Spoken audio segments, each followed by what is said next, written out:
Shalom, shalom, people of God. I welcome you to the Saturday healing plan, our healing word of July 20. The Lord restores what belongs to His people. This is the theme of today. The Lord restores what belongs to His people. People, let us read in Obadiah chapter 1 verse 19. People from the Negev will occupy the mountains of Esau, and people from the foothills will possess the land of the Philistines. They will occupy the fields of Ephraim, and Samaria and Benjamin will possess Gilead. God is a God of restoration who fulfills His promises and return what rightfully belongs to His people.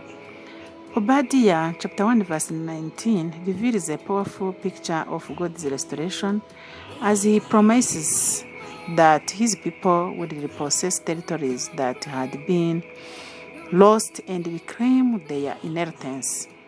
This message reminds us that no loss is permanent when God is at work. Whether the loss involves opportunities, relationships, resources, peace, joy, and all spiritual blessings, the Lord has the power to restore far beyond what was taken away.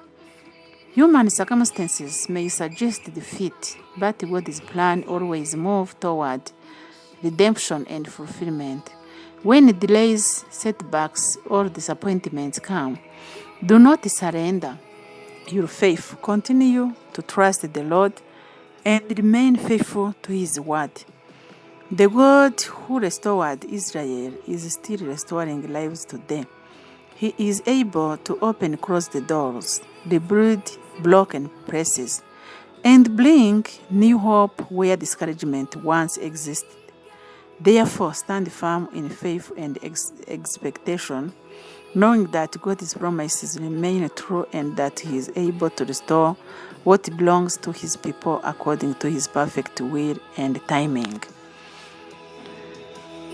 The healing word of July 20, the Lord restores what belongs to His people, is from Obadiah chapter 1 verse 19, which says, people from the Negev will occupy the mountains of Esau, and people from the foothills will possess the land of the Philistines. They will occupy the fields of Ephraim, and Samaria and Benjamin will possess Gilead. And one of the greatest themes woven throughout Scripture is God's power to restore what His people have lost. Throughout life's journey, many people experience seasons of loss. Some lose opportunity, others lose meaningful relationships, good health, peace of mind, possessions, or the dreams they once cherished. Sometimes these losses become so overwhelming that people believe what has been lost can never be recovered. Yet the Bible reveals a God who rebuilds what has been broken, restores what has been lost, and transforms sorrow into blessing. God's purpose for His people do not end in defeat. Although circumstances may seem hopeless, God continues His work of redemption, renewal, and the fulfillment of His promises. He is able to rebuild what has been destroyed, to heal what has been wounded, and restore what has been taken away from His people. Often God's restoration far exceeds human expectations because He works according to His limitless power and unfailing love. Obadiah chapter 1 verse 19 presents a beautiful picture of this promise of restoration. God promises that His people will once again possess the land and inheritance they had lost. This teaches us that God's purpose can never be permanently frustrated. Whatever He has promised he will accomplish. Therefore, believers can walk through seasons of loss with hope, knowing that God is able to restore what he has declared to be theirs in his perfect time and according to his perfect plan. The book of Obadiah was written during one of the darkest periods in the history of Judah. Jerusalem had been invaded and destroyed, and its people had experienced great shame and sorrow. The Edomites, who were Judah's neighbors and descendants of Esau, celebrated Judah's downfall instead of helping their relatives. Because of their pride and cruelty, God pronounced judgment upon Edom. However, in the closing section of the book, the message changes dramatically. God begins to speak about restoring his people and returning them what they had lost. Earlier, the prophet had declared, But on Mount Zion will be deliverance, will be holy, and Jacob will possess his inheritance. That is what we saw yesterday. Verse 19 explains how that promise would be fulfilled. God declares that his people will once again possess territories that had been occupied by their enemies. The mountains of Esau, the land of the Philistine, Ephraim, Samaria, and Gilead, all symbolized what God would restore to his people. For the people of Judah, who first had this prophecy, these words brought tremendous hope. Although they had experienced the exile, loss, and humiliation, God promised that their future would be better than their past. This promise was not only about recovering land or territory. It revealed God's faithfulness to his covenant and his determination to restore blessings to his people. The word possess or occupy is repeated several times in this verse. It refers to receiving an inheritance, taking possession of what God has promised, and enjoying the blessings he has prepared for his people. The mountain of Esau refer to Edom, the nation descendants from Esau. They symbolize places or possessions that had been controlled by those who opposed God's people. The land of the Philistines represents Israel's long-standing enemies. This promise demonstrated that God would give his people victory over every force that had hindered their progress.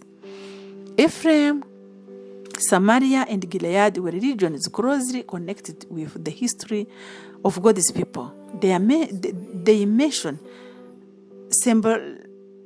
symbolizes the restoration of the reunification of what had been divided. Together, these names teach the powerful truth that God is able to restore every area of life that has been suffered loss, defeat, or attacks from the enemy. This verse does not promise that God will give us everything we desire exactly as we imagine. Rather, it assures us that for our lives will be fulfilled and that his promise will never fail. The message of Obadiah chapter 1 verse 19 is especially relevant today because many people experience different kinds of loss. Some have lost employment opportunities, others have lost possessions, health, relationships, or inner peace. Some even feel that they have wasted years of their lives without accomplishing anything meaningful.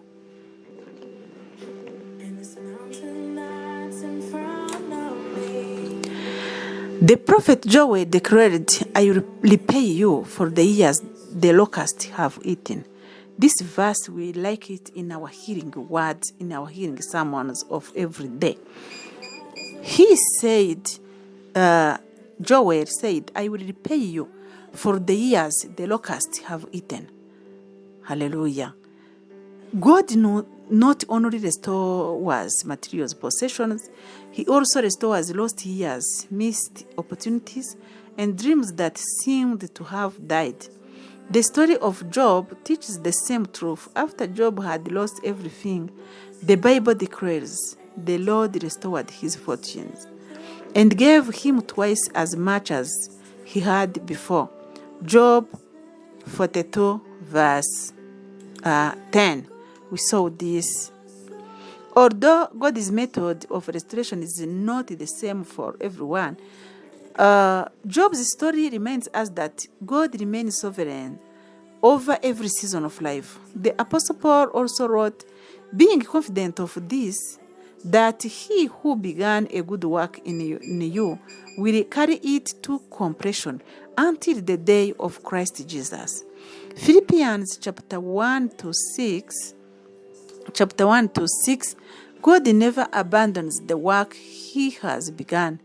He faithfully completes what he starts.